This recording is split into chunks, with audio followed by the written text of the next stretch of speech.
प्रधानमंत्री नरेंद्र मोदी ने संभाला कार्यभार, कहा एक्शन का वक्त अब रेड टेप नहीं रेड कार्पेट चलेगा। कार्यभार संभालने के बाद बोले वित्त मंत्री अरुण जेटली, रक्षा मंत्रालय का प्रभार कुछ ही दिनों के लिए बड़ा सवाल, कौन बनेगा रक्षा मंत्री। मंत्रालयों को लेकर एबीपी न्यूज की लिस्ट पर लगी मोहर, कल सुबह ही संवाददाता ब्रजेश कुमार सिंह ने बताई थी पूरी लिस्ट। ब्रजेश, क्या जानकारी? राजनाथ सिंह गृह मंत्री के तौर पर, अरुण जेटली वित्त मंत्री के तौर पर और सुषमा स्वराज को विदेश विभाग दिया गया है। सार्क देशों के प्रमुखों से मिल रहे हैं प्रधानमंत्री, दोपहर 12:10 पर होगी नवाज शरीफ से मुलाकात।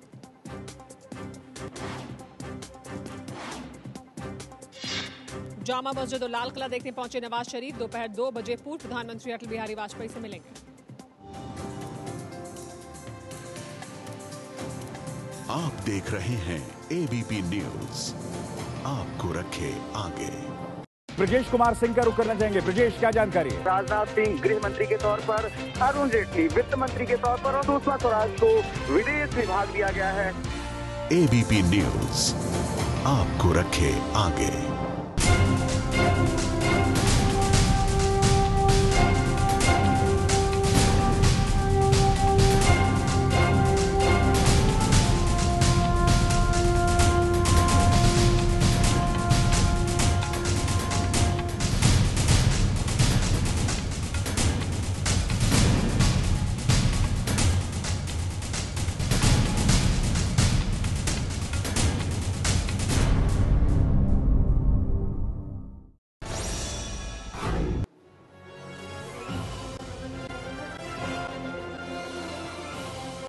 नरेंद्र मोदी ने कार्यभार संभाल लिया है। हैदराबाद हाउस में बैठकों का दौर भी शुरू हो चुका है। सार्क देशों के जो प्रमुख हैं उनसे मिल रहे हैं। इस वक्त की बड़ी बात जिस पर हमारी नजर है, मोदी कैबिनेट के मंत्रालयों का बंटवारा हो गया, आधिकारिक ऐलान हो गया है। एबीपी न्यूज की लिस्ट पर मोहर लगी है। हमने आपको 24 घंटे पहले ही जो जानकारी आपके सामने रखी थी वही लिस्ट सामने आई है। मोदी ने प्रधानमंत्री कार्यालय में कामकाज संभाला, जाकर आज अपना कार्यभार संभालते ही उन्होंने बैठकों का सिलसिला भी शुरू कर दिया। मोदी ने कहा कि ये एक्शन का समय है, रेड टेप का नहीं, रेड कार्पेट का समय है, ये कहा नरेंद्र मोदी ने। ये उन्होंने जो नरेंद्र मोदी की वेबसाइट है उस पर लिखा। सार्क देशों के प्रमुखों से मिल रहे हैं नरेंद्र मोदी, तो बैठकों का सिलसिला शुरू हो चुका है। सार्क देशों के जो प्रमुख आए थे शपथ ग्रहण में, उनसे मुलाकात हो रही है। जेटली ने वित्त मंत्री का कामकाज संभाल लिया और ये कहा है कि रक्षा मंत्रालय का एडिशनल चार्ज है उनके पास, यानी कुछ दिनों के लिए ही है ये कार्यभार उनके पास। बड़ा सवाल यह है कि रक्षा मंत्री कौन होगा। लेकिन बड़ी बात यह कि एबीपी न्यूज ने 24 घंटे पहले ही आपको जानकारी देती थी कौन सा मंत्रालय किसको मिलने वाला है और उस पर मोहर लगी है। सिर्फ 2 छोटे इसमें बदलाव हुए हैं। इसके अलावा जो पूरी लिस्ट है जो एबीपी न्यूज ने 24 घंटे पहले आपके सामने रखी थी वही है। हमारे साथ ब्रजेश कुमार सिंह जुड़ गए हैं। ब्रजेश, आपने ये तमाम जानकारी सामने रखी थी, हमने जो लिस्ट सामने रखी थी उस पर मोहर लग गई है आखिरकार।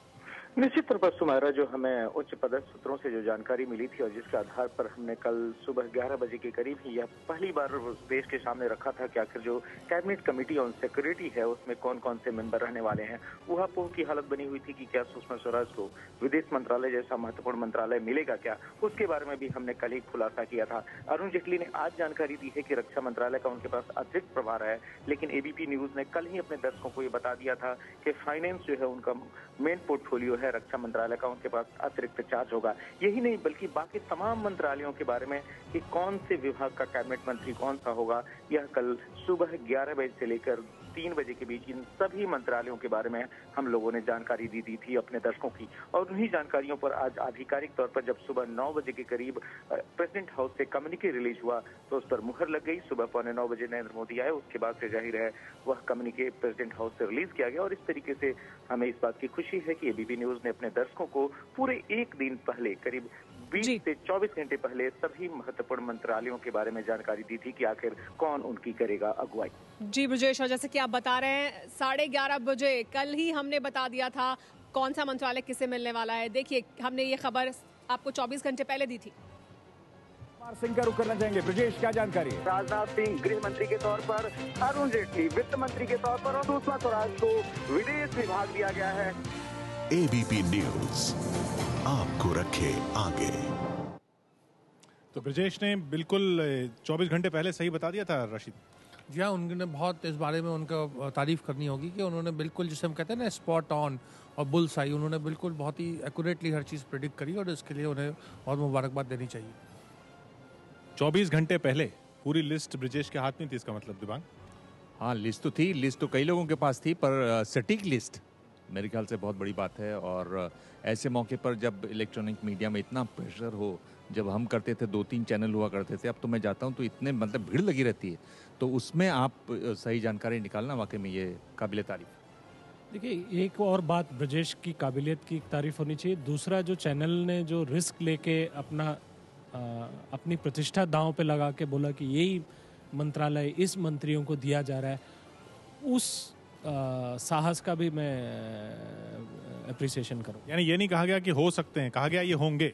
हाँ जी हाँ, होंगे। और बहुत सारे लोगों को मंत्रियों को तो चैनल देखकर ही पता लगा कि उनको कौन सा मंत्रालय मिल रहा है, और जिनके नाम भी चल रहे थे उनमें से भी बहुत लोग कह रहे थे कि अरे आपके चैनल में तो ये आ रहा है, आपके चैनल में तो आ रहा है। लोग इस तरह की मंत्री बात कर रहे थे और उनके समर्थक भी बात कर रहे थे। मुझे लगता है बड़ी बात है। जी हाँ, बिल्कुल। जो रिपोर्टर्स हमारे उन मंत्रियों के पास जा रहे थे जिनके नाम थे, वो भी यही कह रहे थे कि अगर ऐसा हुआ तो मैं आपको मुबारकबाद दूंगा, मुझे अभी तक जानकारी नहीं है। और वाकई उन तक जानकारी नहीं थी। और काफ़ी सारे लोग बाहर भी जो लोग बात कर रहे थे वो ये भी कोई कोट कर रहे थे। और आज सुबह तक हम सब लोग मिनिस्ट्री को लेके जिस किस्म के उलझन में थे, अगर उसमें हमारा रिपोर्टर 24 घंटे पहले मिनिस्ट्री वार लगभग सारी चीज़ें सही सही बता दे रहा है, तो ये उसके सोर्स का भरोसा, ये उसका अपने आप पे भरोसा, ये दोनों चीज़ें दिखाता है। और भरोसा बढ़ाता है ये दर्शकों का एबीपी न्यूज़ पर। बिल्कुल। पिछले पूरे इलेक्शन में जिस हिसाब से अपनी क्रेडिबिलिटी मेंटेन रखी, और ये आखिरी था उसका, कहीं ये तो मुझे लगता है कहीं एबीपी का मैनेजमेंट भी है जिन्होंने इतना भरोसा रखा। और ब्रिजेश का जो सोर्स था इन्फॉर्मेशन का, वो इतना सॉलिड था, और उसने एकदम लिस्ट नहीं दी। जैसे जैसी इन्फॉर्मेशन आती थी पीस मिल में, वो देती गई और लिस्ट बनती गई। 4 बजे तक तो पूरी लिस्ट थी। मंत्री तक एक दूसरे को कहते थे कि देखो एबीपी ने दिया है, लगता है मेरा फाइनल हो गया। भरत वर्मा जी, तो अब लगता है ये हम आपस में यहाँ पूछ रहे थे कि अगला रक्षा मंत्री कौन होगा, शायद ब्रिजेश से पूछना चाहिए। हाँ बिल्कुल, ब्रिजेश से पूछना चाहिए था। लेकिन रक्षा मंत्रालय में एक बहुत ज़रूरी चीज़ है, 27 ग्रुप्स ऑफ कंपनीज इंटरनेशनल को ब्लैकलिस्ट किया गया है। ये कंपनीज एक दूसरे से लिंक्ड हैं। अगर आप इन कंपनीज को कल सुबह डीलिस्ट ब्लैकलिस्ट कर देते हैं तो आप बिजनेस कर सकते हैं, क्योंकि टेक्नोलॉजी बाहर से ही आएगी, आपके पास नहीं है, और प्राइवेट प्लेयर्स को बीच में लाना ज़रूरी है। तो सबसे बड़ा काम इस समय वित्त मंत्री के पास है कि ये जो ब्लैक लिस्टेड कंपनीज एक एंटिनी करके गए हैं, क्योंकि भ्रष्टाचार, रिश्वत मांगना इंडियंस जाते हैं, सिस्टम इंडियंस बनाते हैं जिससे भ्रष्टाचार बढ़े। तो ये कंपनीज की इसमें गलती नहीं है। इस टेक्नोलॉजी को देश में लाने के लिए इसमें दोनों तरफ से है। मैं रोकूंगा आपको, इस पर हम बात करेंगे। मैं आपको रोकूंगा क्योंकि नए आईएनबी मिनिस्टर प्रकाश जावड़ेकर क्या कह रहे हैं वो सुन लेते हैं। मोदी सरकार में सूचना प्रसारण और पर्यावरण का प्रभार संभालने वाले प्रकाश जावड़ेकर जी मेरे साथ हैं, उनसे बात करते हैं। प्रकाश जी, सबसे पहले आपको बहुत बहुत बधाई। जिस तरह के कयास लगाए जा रहे हैं, डर था लोगों के मन में मोदी जी को लेकर के वो आएंगे तो प्रेस की स्वतंत्रता पर कहीं ना कहीं चोट हो सकती है। देखो, मोदी जी ने कभी भी प्रेस के साथ कोई ऐसी बात नहीं करी कि जिससे किसी को डर लगे। लोकतंत्र की आत्मा है प्रेस की आज़ादी, और उनकी जिम्मेवारी भी है प्रेस की समाज को और ऊपर उठाने की, और इसलिए प्रेस अपनी जिम्मेवारी को वहन करे और प्रेस की आज़ादी को हम रक्षा करें। सरकार और मीडिया साथ मिलकर लोकतंत्र को सफल बनाए, मुझे लगता है यही मिशन होना चाहिए, और इस दिशा में दोनों एक दूसरे के सहयोग से काम कर सकते हैं, ये मुझे पूरा विश्वास है। प्रसार भारती पर कितना नहीं, मैं आज स्पेसिफिक में नहीं जाऊंगा। मैं आज सारे ब्रीफिंग्स लूंगा, आज चार्ज लूंगा, फिर ब्रीफिंग्स लूंगा।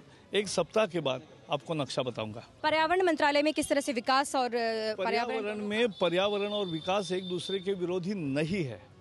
मैं दुनिया के विश्व स्तर पे भी बहुत सारे निगोशिएशन का भी मैं साक्षी हूँ, और मैंने देखा है, मैंने अध्ययन किया है, मैं इसका लगातार सक्रिय कार्यकर्ता रहा हूं। तो मैं ये देखूंगा कि विकास भी होगा और पर्यावरण का संतुलन भी बना रहेगा।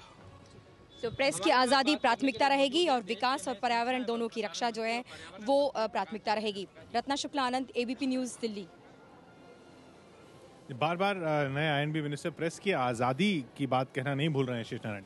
भाई INB मिनिस्टर प्रेस की आज़ादी में बहुत कुछ कर नहीं सकते, क्योंकि जिसकी प्रेस की आज़ादी के मालिक हैं वो सरकारी चैनल, उनको कौन देखता है? नंबर 1 पे तो ABP न्यूज़ बैठा है, हिंदी में अंग्रेजी में कोई और बैठा है।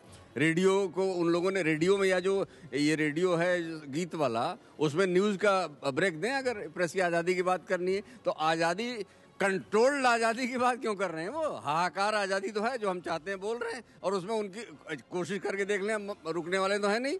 तो प्रेस की आज़ादी है। प्रेस की जो ओनरशिप के मामले हैं उस पर उनको कहीं बहस कराते, कहीं उस पर चर्चा कराओ, वो इम्पोर्टेंट है। वो एक अहम चर्चा जिस पर उनको, वो शायद पहले दिन तो नहीं बोलेंगे, लेकिन जैसा उन्होंने कहा प्रेस की आज़ादी उस लिहाज से तो है ही कि पिछली सरकार को भी काफ़ी आलोचना।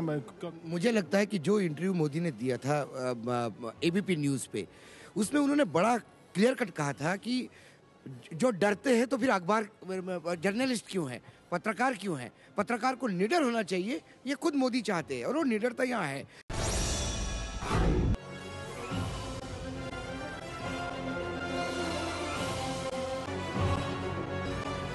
इस वक्त की बड़ी खबर यह है कि मंत्रालयों का बंटवारा हो चुका है और ABP न्यूज़ ने आपको 24 घंटे पहले ही इसकी जानकारी दे दी थी। बड़ी बातें लेकिन क्या है, मोदी कैबिनेट के मंत्रालयों का बंटवारा हो गया है, आधिकारिक ऐलान हो चुका है। ABP न्यूज़ की लिस्ट पर मोहर लगी है जो हमने आपको 24 घंटे पहले ही बता दी थी, यानी कल ही हमने आपको बता दिया था। मोदी ने प्रधानमंत्री कार्यालय में जाकर कामकाज संभाल लिया है, बैठकों का सिलसिला भी शुरू हो गया है। मोदी ने कहा है कि ये एक्शन का समय है, एक्शन शुरू भी हो गया है, रेड टेप नहीं रेड कार्पेट का वक्त है, ये कहा है नरेंद्र मोदी ने। नरेंद्र मोदी की जो वेबसाइट है उस पर ये लिखा गया है। सार्क देशों के प्रमुखों से मिल रहे हैं नरेंद्र मोदी। दोपहर 12:10 पर नवाज शरीफ से, पाकिस्तान के प्रधानमंत्री नवाज शरीफ से भी मुलाकात होगी। इस बीच अरुण जेटली ने वित्त मंत्री का कामकाज संभाल लिया है और उन्होंने कहा है कि रक्षा मंत्रालय का कार्यभार बस कुछ दिनों के लिए है, वो एडिशनल चार्ज है उनके पास, तो वित्त मंत्रालय उनका मेन पोर्टफोलियो है। स्मृति ईरानी 2 बजे, प्रकाश जावड़ेकर 12:45 पर अपना कार्यभार संभालेंगे। तो अब कार्यभार संभालने का सिलसिला जारी है क्योंकि आधिकारिक ऐलान हो चुका है उसी लिस्ट का जो कि हमने आपको कल ही बता दी थी। उसी तरह से जो मंत्रालयों का बंटवारा है वो किया गया है और अब कार्यभार संभालने का जो सिलसिला है वो शुरू हो चुका है। उधर प्रधानमंत्री नरेंद्र मोदी जो मुलाकात है वो कर रहे हैं हैदराबाद हाउस में। सार्क देशों के जो प्रमुख आए हैं उनके साथ सुषमा स्वराज भी मौजूद हैं।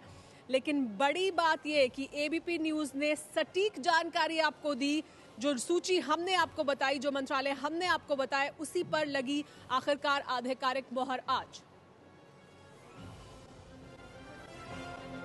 तो मंत्रालयों को लेकर ABP न्यूज़ की लिस्ट पर मोहर लगी है। हमने कल ही आपको जानकारी दी थी और जो जानकारी हमने आपके सामने रखी थी वही आधिकारिक लिस्ट सामने आई है। ABP न्यूज़ ने सबसे पहले बताई थी मंत्रियों की लिस्ट और जो जानकारी हमने आपको दी थी वो जानकारी बिल्कुल सही साबित हुई है। कल 11:30 बजे ही ABP न्यूज़ ने लिस्ट आपको बता दी थी। करना चाहेंगे ब्रजेश, क्या जानकारी है? राजनाथ सिंह गृह मंत्री के तौर पर, अरुण जेटली वित्त मंत्री के तौर पर और सुषमा स्वराज को विदेश विभाग दिया गया है। ABP न्यूज़ आपको रखे आगे।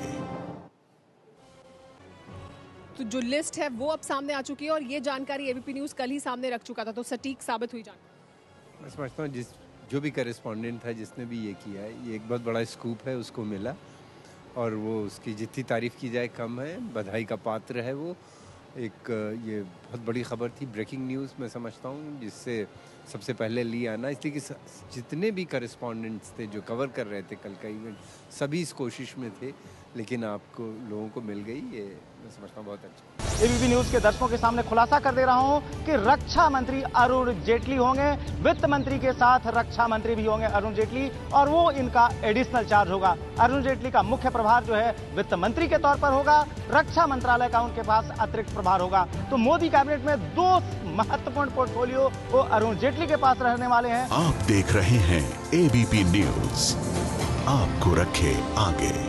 मोदी कैबिनेट को लेकर एक अहम जानकारी आ रही है, आपको बता दें नागरिक उड्डयन विभाग किससे मिलेगा। ABP न्यूज़ संवाददाता ब्रजेश कुमार सिंह हमारे साथ जुड़ गए। ब्रजेश, क्या जानकारी मिल रही है? यह जा रहा है LIs के खाते में, या जी हाँ, सहयोगी दलों में से एक यानी तेलुगु देशम पार्टी को मिल रहा है ये मंत्रालय। अशोक गणपति राजू होंगे कैबिनेट मंत्री इस विभाग के। आप देख रहे हैं ABP न्यूज़, आपको रखे आगे। देखिए, एक और नई जानकारी आपको दे देता हूं। गोपीनाथ मुंडे महाराष्ट्र के नेता, उनके बारे में बहुत उत्सुकता थी कि आखिर गोपीनाथ मुंडे को क्या मिलेगा। उनके बारे में एबीपी न्यूज के दर्शकों को बता दूं कि उनको ग्रामीण विकास का प्रभार मिल रहा है। ग्रामीण विकास मंत्री होंगे गोपीनाथ मुंडे, महाराष्ट्र में बीजेपी के प्रमुख नेता। तो यह जो है मोदी मंत्रिमंडल में एक और बड़ा चेहरा होंगे। आप देख रहे हैं एबीपी न्यूज, आपको रखे आगे। को कौन सी कैबिनेट मिली है वो बता दें। गडकरी को भूतल परिवहन और शिपिंग मंत्रालय का जिम्मा दिया गया है। वहीं सदानंद गौड़ा रेल मंत्री होंगे। जानकारी जो और उभर कर आ रही है वह है पीयूष गोयल के बारे में। पीयूष गोयल राज्य का मुख्यमंत्री बनाए जा रहे हैं और उनके पास 2 महत्वपूर्ण विभागों की जिम्मेदारी होगी। यह है पावर यानी ऊर्जा, कोल यानी कोयला। 2 महत्वपूर्ण विभाग पावर एंड कोल, यह पीयूष गोयल के पास होंगे। इसके अलावा जो मोदी का मंत्रिमंडल है उसमें जो अल्पसंख्यक फेस है वो है नजमा हेपतुल्ला को, और उनको जो है माइनॉरिटी अफेयर्स की ही जिम्मेदारी दी गई है। आप देख रहे हैं एबीपी न्यूज, आपको रखे आगे। रेल मंत्रालय जिसके बारे में काफी उत्सुकता रहती है पिछले 20 साल से, इसके लिए सबसे ज्यादा एक तरह से कह सकते हैं इन महत्वपूर्ण मंत्रालयों के अलावा चर्चा रहती है वो सदानंद गौड़ा को गया है, जो कि कर्नाटक से बीजेपी के वरिष्ठ नेता हैं। आप देख रहे हैं एबीपी न्यूज, आपको रखे आगे। एक के बाद एक एबीपी न्यूज खुलासे कर रहा है कि आखिर किसको मिल रहा है कौन सा मंत्रालय। उसके साथ एक और महत्वपूर्ण जानकारी दे दूं। जनरल वीके सिंह, जिनके बारे में चर्चा थी कि उनको रक्षा राज्य मंत्री बनाया जा सकता है, जनरल वीके सिंह रक्षा राज्य मंत्री नहीं बन रहे हैं, बल्कि जनरल वीके सिंह को नॉर्थ ईस्ट का प्रभार दिया जा रहा है। नॉर्थ ईस्ट के प्रभारी मंत्री होंगे। इसके अलावा उनको विदेश विभाग में राज्य मंत्री का दर्जा दिया गया है। आप देख रहे हैं एबीपी न्यूज, आपको रखे आगे। एबीपी न्यूज ने 24 घंटे पहले ही आपको जानकारी देती थी कौन सा मंत्रालय किसको मिलने वाला है और उस पर मोहर लगी है। ब्रजेश, क्या जानकारी है? राजनाथ सिंह गृह मंत्री के तौर पर, अरुण जेटली वित्त मंत्री के तौर पर और सुषमा स्वराज को विदेश विभाग दिया गया है। लिस्ट तो कई लोगों के पास थी, पर सटीक लिस्ट मेरे ख्याल से बहुत बड़ी बात है। जब हम करते थे 2-3 चैनल हुआ करते थे, अब तो मैं जाता हूँ तो इतने मतलब भीड़ लगी रहती है, तो उसमें आप सही जानकारी निकालना वाकई में ये काबिले तारीफ। ब्रिजेश का जो सोर्स था इन्फॉर्मेशन का वो इतना सॉलिड था और मंत्री तक एक दूसरे को कहते थे कि देखो एबीपी ने दिया है, लगता है मेरा फाइनल हो गया। मैं समझता हूँ जो भी करेस्पॉन्डेंट था जिसने भी ये किया है, ये एक बहुत बड़ा स्कूप है, उसको मिला और वो उसकी जितनी तारीफ की जाए कम है। आज सुबह तक हम सब लोग मिनिस्ट्री को लेके जिस किस्म के उलझन में थे, अगर उसमें हमारा रिपोर्टर 24 घंटे पहले मिनिस्ट्री वार लगभग सारी चीज़ें सही बता दे रहा है, तो ये उसके सोर्स का भरोसा, उसका अपने आप पे भरोसा, ये दोनों चीज़ें। एबीपी न्यूज, आपको रखे आगे।